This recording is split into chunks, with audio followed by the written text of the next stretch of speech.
Teach them to estimate the value of each prayer by their success in producing the desired feeling, and never let them suspect how much success or failure of that kind depends on whether they are well or ill, fresh or tired at the moment.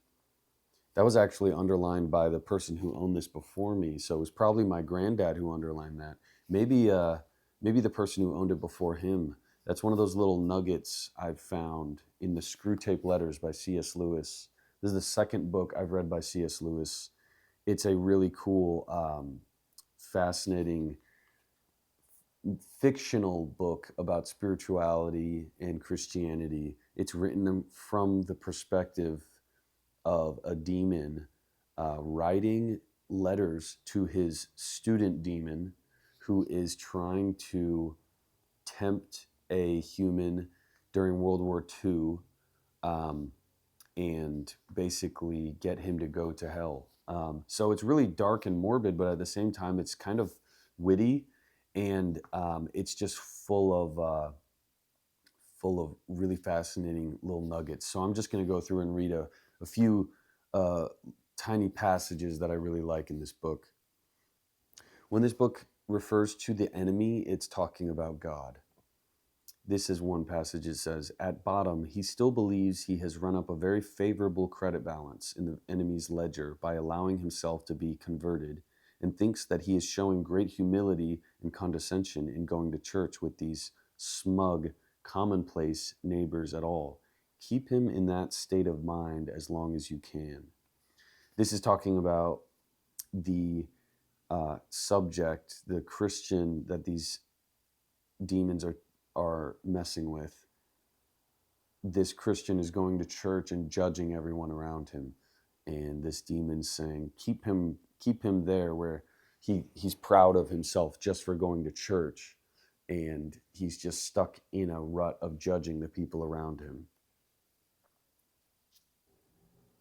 It says, you must bring him to a condition in which he can practice self-examination for an hour without discovering any of those facts about himself which are perfectly clear to anyone who has ever lived in the same house with him or worked in the same office. This is talking about keep his mind on his inner life. It says, keep his attention chiefly turned at present to the states of his own mind, or rather to that very expurgated version of them, which is all you should allow him to see. When two humans have lived together for many years, it usually happens that each has tones of voices and expressions of face which are almost unendurably irritating to the other. Work on that. Bring fully into the consciousness of your patient that particular lift of his mother's eyebrows which he learned to dislike in the nursery, and let him think how much he dislikes it. Let him assume that she knows how annoying it is and does it to annoy. If you know your job, he will not notice the immense improbability of the assumption. And of course, never let him suspect that he has tones of voice and looks which similarly annoy her, as he cannot see or hear himself. This is easily managed.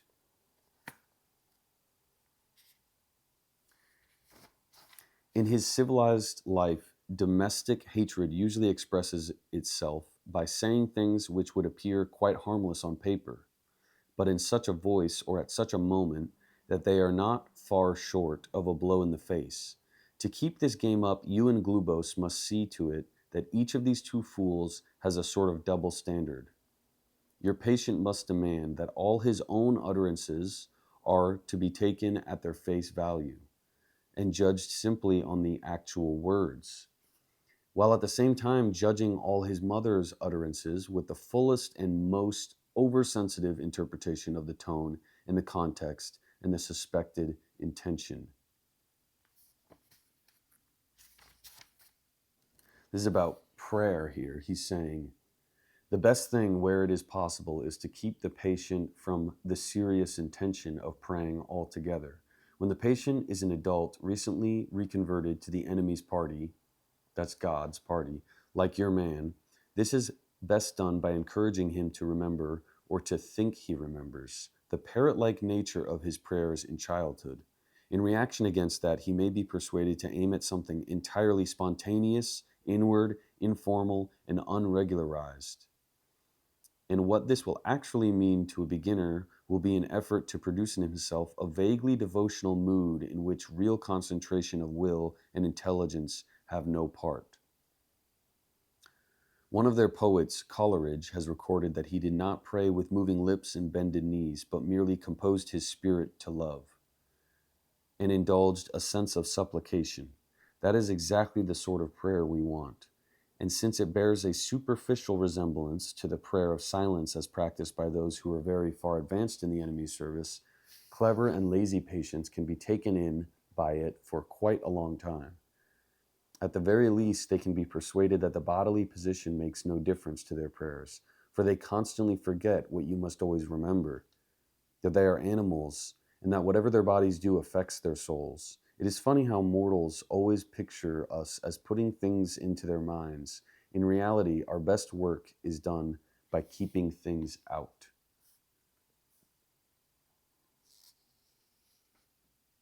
If this fails, you must fall back on a subtler misdirection of his intention. Whenever they are attending to the enemy himself, we are defeated.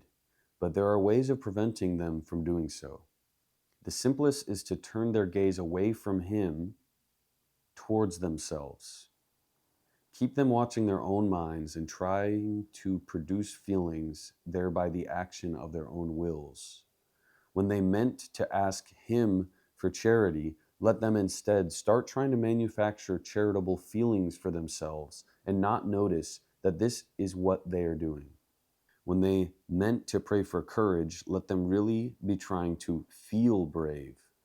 When they say they are praying for forgiveness, let them be trying to feel forgiven. Teach them to estimate the value of each prayer by their success in producing the desired feeling. And never let them suspect how much success or failure of that kind depends on whether they are well or ill, fresh or tired at the moment. Whenever there is prayer, there is danger of his own immediate action. His own immediate action. He is cynically indifferent to the dignity of his position and ours as pure spirits and to human animals on their knees. He pours out self-knowledge in a quite shameless fashion. But even if he defeats your first attempt at misdirection, we have a subtler weapon. The humans do not start from that direct perception of him, which we unhappily cannot avoid. They have never known that ghastly luminosity, that stabbing and searing glare which makes the background of permanent pain to our lives. If you look into your patient's mind when he's praying, you will not find that. If you examine the object to which he is attending, you will find that it is a composite object containing many quite ridiculous ingredients.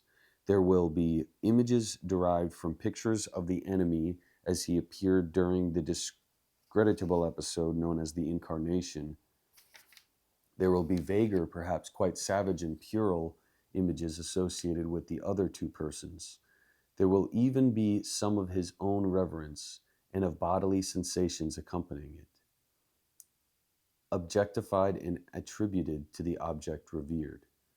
I have known cases where what the patient called his God was actually located up and to the left at the corner of the bedroom ceiling, or inside his own head, or in a crucifix on the wall.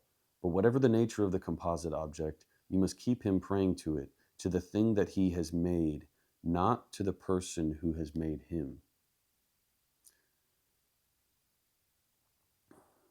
Those are some nuggets from the Screwtape Letters, just from the first couple chapters.